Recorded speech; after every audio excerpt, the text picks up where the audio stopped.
And that's where I come in. Ninjas were around only for a very short period of history in Japan. Some people believe the first ninjas were actually samurais who were unhappy with the behavior of the ronin. They wanted to defend the peasants. What we know for sure is that most of the ninjas were in fact peasants. They became ninjas to defend themselves and their land from these ronin. 1594. Two samurai are locked in combat with a black-clad warrior. They are about to die.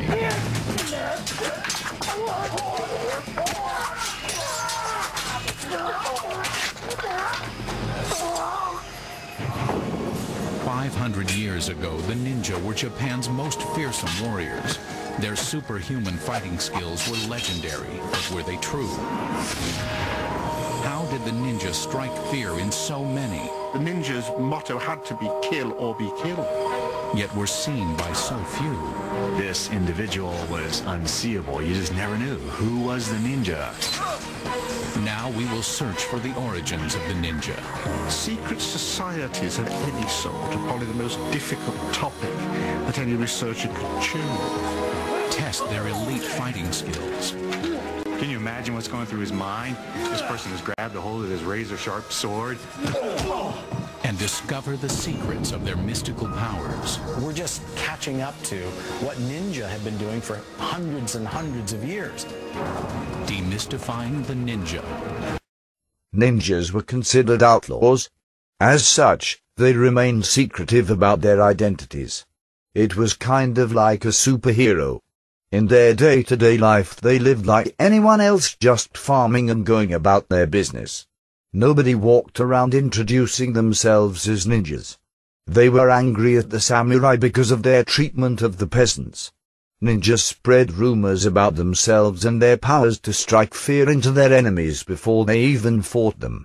Ninjas, interestingly, were trained to fight samurais and samurais only. In a fight against anything else, the ninja probably wouldn't have a ton of success.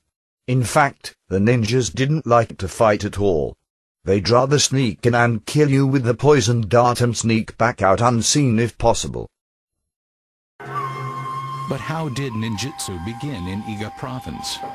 Historians have traced its origins to Buddhist monks that emigrated from China.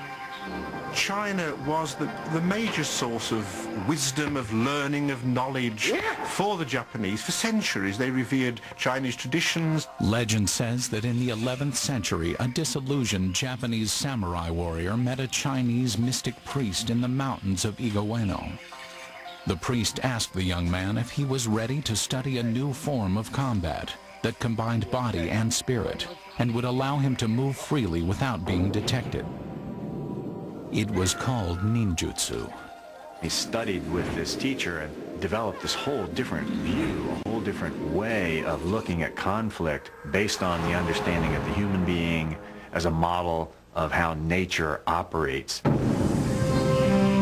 Ninjutsu began to flourish in Igaweno. The remote mountain location made it easy for the ninja to live and train in secret.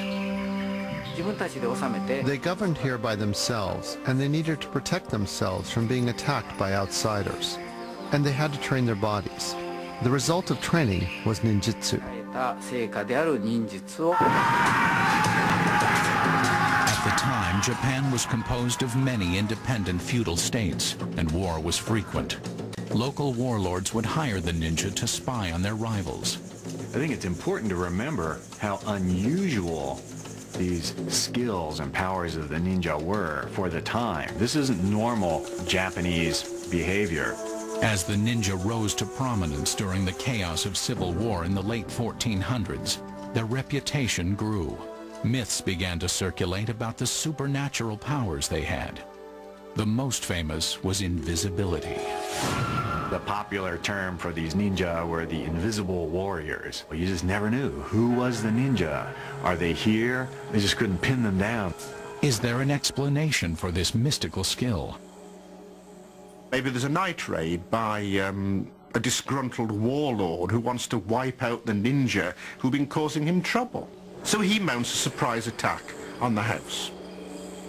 The ninja designed their homes to trick their enemies into thinking they were invisible. They built concealed trapdoors, false floorboards, and secret passages. These defensive measures left their enemies clueless. No enemy would be expecting that to happen. The guy would almost literally think he'd disappeared into thin air, hence the legend of ninja being able to disappear. Even though the ninja were masters of stealth, they still had to fight sometimes. When it came to combat, the nemesis of the ninja was the samurai. These were the highly skilled warriors who served the warlords of Japan, similar to the knights of medieval Europe. All aspects of ninjutsu were contrary to the samurai method of honorable warfare. The ideal of samurai behavior was that two warriors would face squarely onto each other as worthy opponents and would fight to the death. The ninja didn't quite fit into that pattern. The ninja's definition of victory would have been to escape and not be traceable, and then have the person doubt that that was a ninja in the first place. So even though the samurai was a highly trained swordsman, the ninja would certainly try and surprise him. It was hardly the way to do business as far as the samurai was concerned, but it was the ninja's motto had to be kill or be killed. So what happened when the ninja and samurai clashed? For hundreds of years, Japan's warrior culture was embodied by the strong and powerful samurai. These swordsmen were the elite fighting class of Japan, until the ninja came along. I think the ninja would have been regarded with terror. These are people that you have to be very, very careful dealing with. There are myths that a ninja could easily defeat the samurai in combat, even when outnumbered. But are they true? The samurai would be trying to figure out these maybe odd movements that the ninja would be using. Different kind of tools, different positioning with the body. Plus, in his mind, he would have all of these memories of warnings from other people. Hey, these people might throw some kind of poisoned iron filings into your eyes. I know we covered a bunch of topics in a short time, so here's a quick summary of the key points. First, and honestly the reason we don't spend a ton of time on Japan, throughout most of the medieval period Japan was very much like China. They had similar religions, language and lifestyles overall. Japan did make some changes, however, to all three things, particularly Buddhism. In Japan, two unique forms of Buddhism, Pure Land and Zen, were created. Japan also created unique forms of literature like haikus and particularly the tale of Jinji, which is recognized by many as the world's first novel. On the government side, the title reforms continued the work of Prince Shotoku and upset many peasants. It was a first step toward feudalism and the rise of the samurai class. Those samurais changed Japan's military, and their way of thinking remained in Japan until the end of World War II. I hope you enjoyed this lecture. I know it was kind of all over the place. Mr. Oyton tells me he had to cut a ton of stuff out and says to blame the Fox Corporation, whatever that means. I guess you should come to class if you want to see the whole thing. Oh well, goodbye. And remember, if you ever see a ninja, it is too late, you're already dead.